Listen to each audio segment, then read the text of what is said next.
नमस्कार दोस्तों, आपका स्वागत है हमारे YouTube channel teaching exam mobile world में। आज के सेशन में हमने जो सीरीज चलाई है, जिसके अंतर्गत हम जनवरी 2023 में जो सीटेट के पेपर हुए हैं उसको सॉल्व करा रहे हैं, तथा उसके अंतर्गत आज हम 1 फरवरी 2023 में जो पेपर हुआ था उसके मैथ के क्वेश्चन को सॉल्व करेंगे।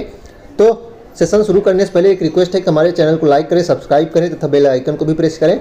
चलिए बिना किसी देरी के सेशन को शुरू करते हैं। इसमें पहला प्रश्न है कि हिंदू अरबी संख्यांकन प्रणाली में कितनी 3 अंकी संख्याएं हैं। How many 3 digit number are there in Hindu Arabic numeral system. तो अगर इस प्रकार का प्रश्न है तो आप किस प्रकार सॉल्व करना है,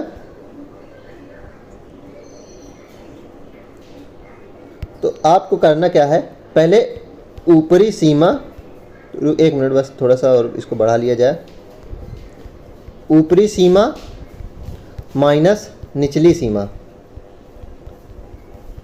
घटाकर सब टोटल में +1 कर देना है। जैसे कि इसमें है 3 अंकों की सबसे बड़ी संख्या कौन सी होगी, 999 होगी, तथा 3 अंकों की सबसे छोटी संख्या या निचली सीमा जिसे कहेंगे वह 100 होगी, तथा इसके घटाव में जो है 1 जोड़ देंगे तो 999 माइनस 100 कितना आएगा, 899 +1 बराबर 900। तो इसका सही ऑप्शन कौन सा होगा, 900, ऑप्शन नंबर बी। इसी प्रकार अगर पूछ ले कि 2 अंकी संख्याएं कितनी होती हैं हिंदू अरबिक संख्याओं में, तो सबसे ऊपरी सीमा 2 अंकों कितनी होती है, 99 होती है, तथा सबसे छोटी संख्या कितनी होती है, 10 होती है। 99 माइनस 10 +1 कर देंगे, +1 करना नियम है ये, तो 89 + 1 तो 90 होगा। तो 90 इसका सही आंसर होगा इसमें, लेकिन इसमें 3 अंकों पूछा है तो 900 हो जाएगा। चलिए अगले प्रश्न को देखते हैं। यदि 98 को 98 से विभाजित किया जाए तो भागफल क्या होगा। तो चलिए देखते हैं। 98 डिवाइडेड बाई 98 एक बार गया 98 कट गया, 9 आया तो 0 ले जाएंगे तो ये वाला 98 कट जाएगा, फिर 1 आया, फिर 9 उतरा, फिर 0 ले जाएंगे तो ये वाला 98 कट जाएगा, 1 ला के फिर 0 उतरेगा, फिर ये वाला कट जाएगा 1 आके, तो 101 01 01 101 01 01। तो ऑप्शन नंबर सी इसका सही हो जाएगा। चलिए अगला प्रश्न देखते हैं। 3 घंटियाँ प्रत्येक 12 मिनट 20 मिनट और 36 मिनट के अंतराल पर बजती हैं। यदि 3 घंटियाँ प्राप्त 7:15 बजे एक साथ बजती हैं तो वे फिर एक साथ कितने बजे बजेंगी। तो इसमें इस प्रकार प्रश्न में अगर पूछा जाए 3 घंटियाँ क्रमशः प्रत्येक 12 मिनट 20 मिनट और 36 मिनट के अंतराल बजती हैं, तीनों एक साथ कब बजेंगी, तो इसमें एलसीएम पूछा जाता है, तीनों एक साथ कब बजेंगी। तो 12 एलसीएम ऑफ 12 20 और 36, तो 12 20 36 का एलसीएम कितना होता है, 180। तो 180 मिनट बाद तीनों एक साथ बजेंगी। तो 180 मिनट का मतलब क्या होता है, 60 से भाग कर देंगे तो घंटा निकल आएगा, तो बराबर 3 आवर, 3 घंटे बाद ये तीनों एक साथ बजेंगी।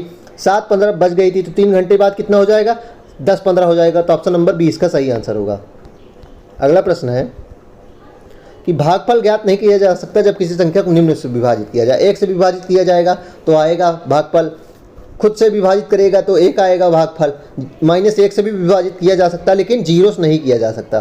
तो 0 से यह प्रश्न बन सकता है कि बना ही है 1 फरवरी पेपर में कि 0 से जो है किसी संख्या भाग देंगे तो भागफल नहीं आ सकता, वह अनंत बताएगा। तो ऑप्शन नंबर 20 का सही होगा। यदि संख्या के अंकों का योगफल 3 का गुणज है तो संख्या विभाजित होगी। तो 3 की विभाजिता का अगर नियम आप पढ़े होंगे, अगर संख्या का योगफल 3 का गुणज हो या 3 हो तो आप संख्या को 3 से विभाजित कर सकते हैं। जैसे कि अगर हम देख लें कि अगर हम देखें 27 ले लें तो दोनों संख्याओं का योगफल कितना हो जाएगा, 9 जो है 3 का गुणज है तो 3 से भाग करेंगे तो 3 से कटेगा, 3 3 9। तो ऑप्शन नंबर इसका कौन सा ही हो जाएगा, बी। 2 का विभाजिता का नियम अब आपको बता दूं, अगर लास्ट में 0 2 4 6 8 ये 5 संख्याएं हो, अंतिम जो फर्स्ट डिजिट है, 1st डिजिट में अगर 0 2 4 6 8 आए तो वह 2 से विभाजित होगा। तथा 6 से विभाजित का नियम क्या है कि अगर संख्या 2 व 3 दोनों से विभाजित है तो वह 6 से भी विभाजित होगी। तो 9 का विभाजिता का नियम क्या है, अगर संख्या का सम 9 से कटता होगा तो वह 9 से विभाजित हो जाएगी। चलिए इसका सही ऑप्शन 3 होगा। अगला प्रश्न देखते हैं। निम्न में से कौन सा 2 भिन्न समतुल्य है। चलिए समतुल्य का मतलब जिसकी वैल्यू 1 है, 1/4 और 2/4 नहीं, ये तो नहीं है क्योंकि 1/4 और 1/2 हो जाएगा तो 1/4 और 1/2 हो जाएगा। 2/3 और 1/3 नहीं, 2/3 मतलब एक है, मान लीजिए सेब है, उसमें से 3 हिस्से में बांटे तो उसका 2 हिस्सा एक में आ रहा है, एक में 1 हिस्सा आ रहा है, तो ये भी नहीं होगा। तथा 5/3 या 2/3, इसको चलिए देख लेते हैं। 5/3 और 2/3, तो इसको भाग देंगे 3 1 जा 3.3618 तथा 2 से तो ये 0 पॉइंट ये भी नहीं होगा, तो ऑप्शन नंबर डी हो जाएगा इसका सही आंसर। चलिए इसको आपको दिखा भी देता हूँ। 4/3 या 8/6 है, तो 2 3 जा 6, 2 4 जा 8, तो 4/3 दोनों में आ रहा है, तो ऑप्शन नंबर डी इसका सही होगा। तो इसका सही आंसर कौन सा हो जाएगा? Option number D.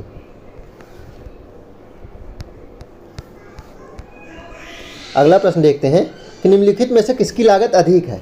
25 दर्जन वस्तुएं, प्रत्येक वस्तु 350 रुपये की, या 250 पैकेट, प्रत्येक वस्तुएं 350 की। इसको तो मैं वैसे ही बता सकता हूँ, ऑप्शन नंबर ए ट्रिक के, इसको मैं आपको बता देता हूँ। 25 दर्जन वस्तुएं का मतलब क्या होता है? 25 × 12 × 350, तथा 250 पैकेट का मतलब क्या होता है? 25 × 10, 250 मतलब 25 × 10 होता है, × 350, तो 350 बराबर है, इसका कोई मतलब नहीं। 25 बराबर है, तो 10 और 12 में कौन सा बड़ा है? 12 बड़ा है, तो ऑप्शन नंबर फर्स्ट इसका सही हो जाएगा। वैसे ही देख लीजिए, 25 नंबर 250 होता है, लेकिन 25 से वो 12 गुणे करेंगे तो 50 और आ जाएगा, 300 आता है, 300 × 350 तो बड़ा ही होगा ना 250 × 350 से, तो ऑप्शन नंबर इसका कौन सही हो जाएगा? ऑप्शन नंबर ए सही हो जाएगा।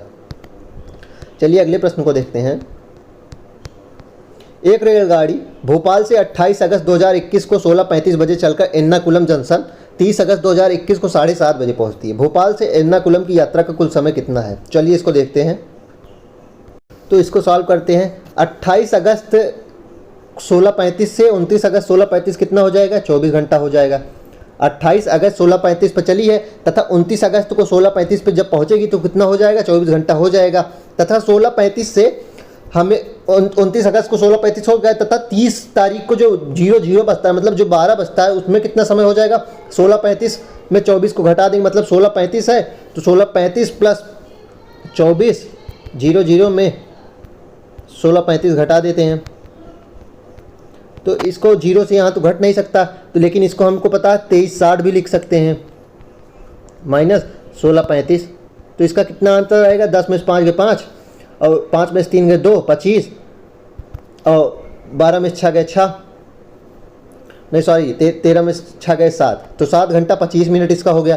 तो 24 प्लस 7 25 कितने बजे तक हो गया? 30 तारीख के 00 बजे तक, प्लस 7:30 इसमें और जोड़ दो, क्योंकि 7:30 बजे सुबह पहुंची है, तो 5 3 2 5 7 7 14, तो 14 घंटा 55 मिनट ये हो गया, तथा 24, तो 24 00 प्लस 14 55, तो 5 5 4 4 8 2 1 3 38 घंटा 55 मिनट, तो इसका कौन सा ऑप्शन सही हो जाएगा?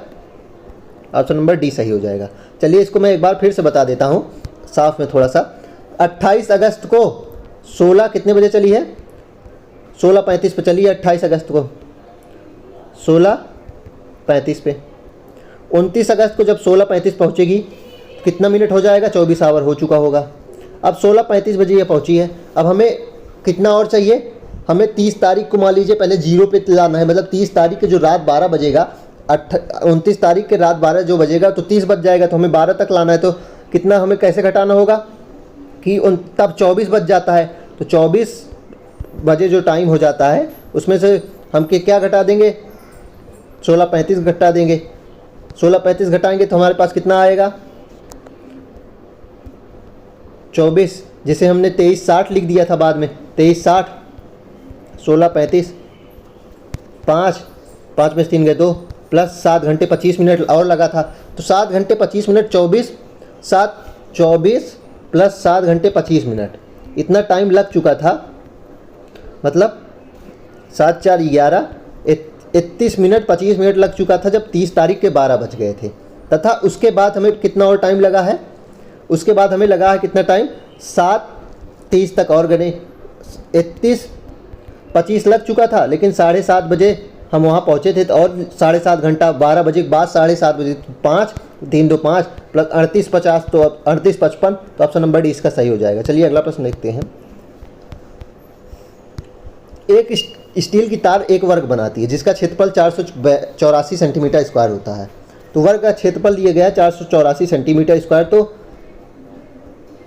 ए स्क्वायर बराबर 484 दिया गया है, तो ए बराबर कितना हो जाएगा? तो इसका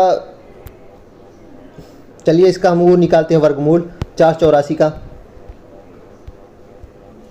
484 पीछे से ऐसे बनाते हैं 2 दूना 4, 0 84 आएगा, प्लस 2 प्लस 4 यहाँ आ जाएगा 42, 2 दून 42 आएगा, तो 22 का स्क्वायर होता है। 22 का स्क्वायर, तो ए बराबर कितना आ गया हमारे पास 22। अब देखिए कि यदि इसी तार को एक वृत्त के आकार में मोड़ा जाएगा, तो वृत्त के आकार में मोड़ने का मतलब है कि इसका परिमाप होगा, परिमाप इसका कितना हो जाएगा, परिमाप 4a हो जाएगा। 4a बराबर 88 सेंटीमीटर जो है उसी को वृत्त के रूप में मोड़ा जाएगा। वृत्त के रूप में मोड़ा जाएगा तो 88 हो गया। अब इसी 88 को, जो हम ये परिमाप था 88 था, इसी को हम तार को वृत्त में मोड़ेंगे तो परिमाप तो सेम ही रहेगा। तो अगर हम तार में मोड़ते हैं तो परिमाप सेम रहता है। तो 2 पाई r बराबर 88 सेंटीमीटर आ गया। अब हमें पाई की वैल्यू 22/7 है, तो 44/7, 2 गुणे 22/7 और r हो गया बराबर 88 हो गया। 44 से 88 भाग करेंगे तो 2 आएगा। r बराबर कितना आ गया, 7 इधर जाएगा, 7 दूनी 14, तो 14 सेंटीमीटर इसका वैल्यू आ गया। तो ऑप्शन नंबर 20 का सही आंसर होगा। चलिए अगला प्रश्न देखते हैं। प्रेरणा ने 0 से 9 तक प्रत्येक अंक को आधा घुमाया, उन अंकों को चुनिए जो पहले जैसे दिखाई देते हैं। तो प्रेरणा ने 0 अंकों प्रत्येक अंकों को आधा घुमा दिया है, तो कौन से अंक पहले जैसे दिखेंगे, तो सिर्फ 0 और 8 हैं जो आधा घुमाने पर एक जैसे दिखेंगे। 6 और 9, क्योंकि 6 और 9 को आधा घुमाएंगे तो वो पलट जाएंगे, ऐसे हो जाएंगे, तथा वो ऐसे हो जाएगा तो उल्टा हो जाएगा। लेकिन 0 और 8 को चाहे जैसे घुमाएंगे आप, वो एक जैसे ही दिखेंगे। तो ऑप्शन नंबर सी इसका सही होगा।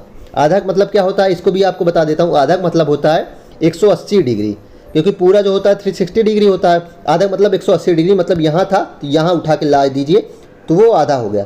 तो 6 ऐसे है, 6 को अगर ऐसे लाएंगे तो ये ऐसे हो जाएगा ना, अगर पूरा 6 घुमाएंगे तो ऐसे हो जाएगा। तो इसलिए 0 को लेकिन ऐसे ऐसे घुमाएंगे तब भी ऐसे हो जाएगा, 8 भी ऐसे ही रहेगा। तो 0 और 8 हैं जो, और 1 जिसको आप चाहे जैसे घुमाएं वह वैसे ही दिखते हैं। तो ऑप्शन नंबर सी इसका सही आंसर होगा।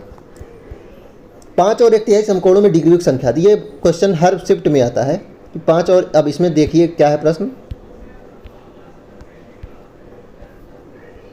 5 और 1/3, 5 और 1/3 गुणे 90 डिग्री। तो 5 ये 15, 16/3, तो 16/3 हो गया गुणे 90 डिग्री, 30 हो गया। अब 16 3 48 होता है, तो 480 डिग्री आ गया। तो ऑप्शन नंबर कौन सही हो जाएगा, ऑप्शन नंबर सी सही होगा, 480 डिग्री। चलिए अगले प्रश्न को देखते हैं। 1 6 15 45 66 61, तो इसमें क्या हो रहा है, पहले में +5 हुआ, दूसरे में +9 हुआ, तो तीसरे में क्या होगा, तो जैसे कि देख रहे हैं पहले 5 ऐड हुआ, फिर 9 ऐड हुआ, +4 और हो रहा है, तो इसमें +4 हो रहा है। तो 9 में +4 कितना होगा, 13, 13 मतलब 15 में 13 ऐड होगा, 28 होगा। चलिए इसको और आगे क्रॉस चेक कर रहे हैं। अगर 28 हो गया, अब 28 में कितना ऐड होगा, 13 में भी 4 ऐड, तो 28 + 17 कितना होता है, 8 7 15, 2 3 2 1 3 1 4 45, तो सही आ रहा है। तो इसमें कौन सा ऑप्शन सही होगा, 28। पहले 5 ऐड हुआ, फिर 9 ऐड हुआ, फिर 13 ऐड होगा, 15 13 28। चलिए अगला प्रश्न देखते हैं। विभिन्न स्टेशनों के लिए रेल टिकटों का मूल्य नीचे तालिका में दिया गया है। Distance from station A, station A से दूरी 57 किलोमीटर टू स्टेशन बी है, तो किराया जो है 1250 है, तथा 175 दूरी सी तक हो गई तो 28 किराया, डी तक 366 रुपये होगी तो 49.5 रुपये हो गया, तथा डी टोटल दूरी 495 किलोमीटर हो गई तो किराया कितना हो गया, 62.5 रुपये। चलिए देखते हैं इस प्रश्न को। तो इस प्रश्न में देखते हैं, इसमें जो दूरी दी गई है वह तो फालतू में दी गई, वो आपको सिर्फ थोड़ा सा हैरान करने के लिए या परेशान करने के लिए दी गई। इसमें कह रहा है कि रेणुका जो है वो अपनी 2 सहेलियों के साथ स्टेशन ए से डी तक जाना है, उसे 3 टिकटों के लिए कितनी राशि देनी पड़ेगी। तो ए से डी की जो दूरी है उससे हमसे थोड़ी ना मतलब है, दूरी थोड़ी इसमें पूछ रहा है। ए से डी तक का किराया कितना है, 49.5 रुपये है। ए से डी तक का किराया कितना है, 49.5 रुपये, तथा 3 टिकट ये लोग लेंगी, 49.5 गुणे 3 हो जाएगा, तो 3 5 15 आ जाएगा, 3 9 27 1 28, यहाँ पॉइंट लगेगा ही, 4 3 12 2 14 148.5, तो ऑप्शन नंबर 20 का सही आंसर होगा। चलिए अगला प्रश्न देखते हैं। लास्ट प्रश्न है कि 6 बच्चों ने अपनी लंबाई मापी और जिसके परिणाम निम्न प्रकार हैं, 109.0, 114.7, 102.9, 99.7, 109.5, 112.2। तो इसका औसत लंबाई पूछ रहे हैं, तो औसत लंबाई इसका निकाल लेते हैं। चलिए इसका औसत लंबाई निकालते हैं। 109 और 114.7, इसको पहले देख लेते हैं, चूँकि जगह इसमें छोटी रहती है, इसकी यही दिक्कत है। 9 4 13 और 2 1 1 2, 223.7 आ गया। अब 223.7 में 102.9 9 जोड़ देते हैं, 9 7 16, 3 2 5 1 6, 2 3, 326.6 आ गया। 326.6 में 99.7 जोड़ देते हैं, 7 6 13, 9 6 15 1 16 और 9 2 11 1 12, 4 4 26.3 आ गया। 426.3 में 109.5 जोड़ देते हैं तो 5 3 8 आएगा, 9 6 15 आएगा, 3 4 1 5, 535.8 आ गया। अब 535.8 आ गया हमारे पास और हमें भाग देना है, सॉरी अभी एक संख्या बच गई, 535.8 गुणे 112.2, 8 2 10, 5 2 7 1 8, 3 1 4, 5 1 7, 648 आ गई हमारे पास टोटल वैल्यू। 648 आ गई हमारे पास टोटल संख्या क्या है, तो औसत बराबर होता है कुल योग अपान कुल संख्या, तो 6 से भाग कर देंगे। 6 का नम 6, 0 4 आया क्योंकि एक संख्या 4 तो कटेगी नहीं, 0 ले जाएंगे, 8 108, तो इसकी एवरेज कितना हो गई 108। चलिए अब पेडागॉजिक प्रश्न देखते हैं। तो अगला प्रश्न है कि बहुत सारी गणित जानने के बजाय यह जानना अधिक उपयोगी है कि गणितीकरण कैसे किया जाए। यह किसका कथन है? यह इंपॉर्टेंट प्रश्न है। यह प्रश्न अगर मैं आपको एक और बात बताना चाहता हूँ कि यह जो शिफ्ट है यह शिफ्ट मेरी थी, यह शिफ्ट मतलब इस शिफ्ट में मैंने पेपर दिया था, तो बहुत सारी यह प्रश्न मुझको भी आया था पर मैंने इसको नहीं कर पाया था क्योंकि कथन का जो प्रश्न होता है शायद ही 1-2 प्रश्न पूरे शिफ्ट में आया होगा। जो 24-25 शिफ्ट हुई थी उसमें से कथन से एक आध ही क्वेश्चन आते हैं तथा यह पढ़ाया भी नहीं जाता है, इसलिए मैंने इसको छोड़ क्या दिया था, मैंने इसको वैसे ही टिक कर दिया था, लेकिन सही नहीं हुआ क्योंकि माइनस मार्किंग तो होती नहीं। लेकिन मैं आपको बता देता हूँ, उसके बाद मैंने आंसर की से मिलाया था कि बहुत सारी गणित जानने के बजाय यह जानना अधिक उपयोगी है कि गणितीकरण कैसे किया जाए। यह किसका कथन है? तो यह किसका कथन है? यह डेविड व्हीलर का कथन है। इसको आप याद कर लीजिएगा, यह डेविड व्हीलर का कथन है। प्रीवियस ईयर प्रश्न है इसलिए आ सकता है, वैसे कथन बहुत कम ही आता है। तो यह किसका कथन है? यह डेविड व्हीलर का कथन है। चलिए अगला प्रश्न देखते हैं कि गणित की अध्यापिका ने अपने विद्यार्थियों से पूछा, आपके पास 9 सैकड़े हैं और आप इसमें से 9 दहाइयाँ लेनी है या निकालनी है, आपको कितनी संख्या प्राप्त होगी? एक विद्यार्थी ने उत्तर दिया, मुझे 0 मिलेगा। विद्यार्थी द्वारा दिए गए उत्तर के संदर्भ में निम्नलिखित में से कौन सा कथन सर्वाधिक उपयुक्त होगा? चलिए देखते हैं। विद्यार्थियों द्वारा प्रश्न हल हो सके इसके लिए अध्यापक को प्रश्न को संख्यात्मक रूप में प्रस्तुत करना चाहिए था। विद्यार्थियों द्वारा दिया गया उत्तर सही है। विद्यार्थियों को उत्तर खोजे पाने की प्रक्रिया समझाने के लिए कहना चाहिए और तदनुसार उपचारात्मक युक्ति की योजना बनानी चाहिए। अध्यापक को सही प्रणाली बताते हुए प्रश्न को हल श्याम पट पर प्रस्तुत करना चाहिए। तो इसका ऑप्शन श्याम पट पे बताना सही होता नहीं है, तो विद्यार्थी द्वारा दिया गया उत्तर भी सही नहीं है। इसको अब देखेंगे 9 सैकड़े मतलब 900 में से अगर 9 दहाई मतलब 90 घटाएंगे तो यह उत्तर थोड़ी ना ये सही बता रहे हैं। तो इसमें ऑप्शन नंबर बी तो होगा नहीं तथा ऑप्शन नंबर डी भी नहीं होगा। ऑप्शन नंबर ए क्या था कि विद्यार्थियों द्वारा प्रश्न हल हो सके इसके लिए अध्यापक को प्रश्न को संख्यात्मक रूप में प्रस्तुत करना चाहिए। नहीं, प्रश्न को ऐसे भी प्रस्तुत करना चाहिए ताकि अगर कोई ऐसे भी प्रश्न पूछता है तो उसको पता होना चाहिए। तो ऑप्शन नंबर इसका सी सही होगा कि अध्यापक को विद्यार्थियों को उत्तर खोज पाने की प्रक्रिया समझाने के लिए पहले कहना चाहिए, उसके बाद उपचारात्मक युक्ति की योजना बनानी चाहिए तथा फिर निदानात्मक परीक्षण भी करना चाहिए। मतलब पहले प्रश्न खोजने की खोजी प्रवृत्ति का विकास करें, पहले उसको खोजने के लिए कहें, उसके बाद उपचारात्मक युक्ति के साथ योजना बनाएं और उसको प्रश्न बताएं। अगला प्रश्न है कि जब 200 में से 135 को घटाने के लिए कहा गया तब विद्यार्थी जोर से बोला 140, 145, 150 और 200 माइनस 150 बराबर 50 है, तो यह 50 प्लस 15 बराबर 65 होगा, इसलिए 200 माइनस 135 बराबर 65 है। तो जब 200 में से 135 घटाने के लिए कहा गया तो विद्यार्थी जोर से बोला कि 140, 145, 150, मतलब वो गिन रहा है 140, 145, 150, तो 200 माइनस 150 बराबर 50 होता है। तो यह 50 प्लस 15 मतलब 15 जो पहले जोड़ लिया था 140, 145, 150, या 15 संख्या जोड़ा था 50 प्लस 15 65 होगा, तो 200 माइनस 135 65 होगा। तो यह कौन सा कथन विद्यार्थी द्वारा उपयोग की गई युक्ति के बारे में सर्वाधिक उपयुक्त है? पहला ऑप्शन है कि विद्यार्थी ने प्रश्न को हल करने के लिए एक वैकल्पिक युक्ति का उपयोग किया जो कि विद्यार्थी की अवधारणात्मक समझ को दर्शाती है। यह एक अस्पष्ट कलन विधि है जो दर्शाती है कि विद्यार्थी के पास कोई अवधारणात्मकता स्पष्टता नहीं है। नहीं, ये गलत है, उसके पास अवधारणात्मकता स्पष्ट है।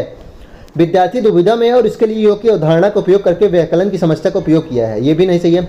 विद्यार्थी दुविधा में है इसलिए योग की अवधारणा का उपयोग करके व्याकलन की समस्या को हल करा है। तो इसमें क्या कौन सा ऑप्शन सही होगा? विद्यार्थी ने प्रश्न को हल करने के लिए एक वैकल्पिक युक्ति का उपयोग किया है जो विद्यार्थी की अवधारणात्मकता समझ को दर्शाती है। तो ऑप्शन नंबर ए इसका सही हो जाएगा। चलिए, तो इसका कौन सा ऑप्शन नंबर सही होगा? Option number A. अगला प्रश्न है, गणित की अध्यापिका ने अपनी कक्षा में निम्नलिखित प्रश्न हल करने के लिए दिया 37 प्लस डैश प्लस 9 बराबर 42 प्लस 9 प्लस डैश। तो उपयुक्त प्रश्न के माध्यम से निम्नलिखित में से किन अवधारणाओं का शिक्षण किया जा सकता है? समीका का, समानुपातिकता का, स्थानीय मान का, योग का साहचर्य नियम का, या पैटर्न का? इक्वलिटी का, जी हाँ इक्वलिटी किया ही जा सकता है। प्रोपोर्शनलिटी का, समानुपातिकता का नहीं, समानुपातिकता तो इसमें कोई बात ही नहीं है। प्लेस वैल्यू का, स्थानीय मान की भी कोई बात नहीं, इसमें स्थानीय मान की कहीं बात हो रही है नहीं। इसमें योग का साहचर्य नियम, ये योग का साहचर्य नियम भी समझाने की बात हो रही है। तथा प्रतिरूप या पैटर्न, पैटर्न की बात हो रही है। पैटर्न जैसे क्वेश्चन आता है, जैसे कि अभी क्वेश्चन आया था 1, 5, 7, 9, पैटर्न में हमें अगली संख्या बताना होता है, तो पैटर्न की तरह ही तो ये भी बताया जा रहा है ना, 37 प्लस डैश डैश, तो इसमें पैटर्न की बात हो रही है। तो इसमें कौन कौन सा ऑप्शन नहीं हो सकता? तो इसमें समानुपातिकता नहीं हो सकती, स्थानीय मान। तो बी और सी वाली संख्याएं काट देते हैं, बी और सी वाले ऑप्शन। ऑप्शन नंबर ए में सी आया नहीं होगा, ऑप्शन नंबर बी बी आया नहीं होगा, ऑप्शन सी में बी आया नहीं होगा, तो कौन सा ऑप्शन हो जाएगा? ऑप्शन नंबर ए, डी और ई। तो ए, डी और ई होगा। तो अब देख लीजिए योग का सहचारी नियम क्या है। ए प्लस बी प्लस सी बराबर ए प्लस बी प्लस सी, तो ये योग का सहचार नियम ये कहलाता है। चलिए अगला प्रश्न देखते हैं।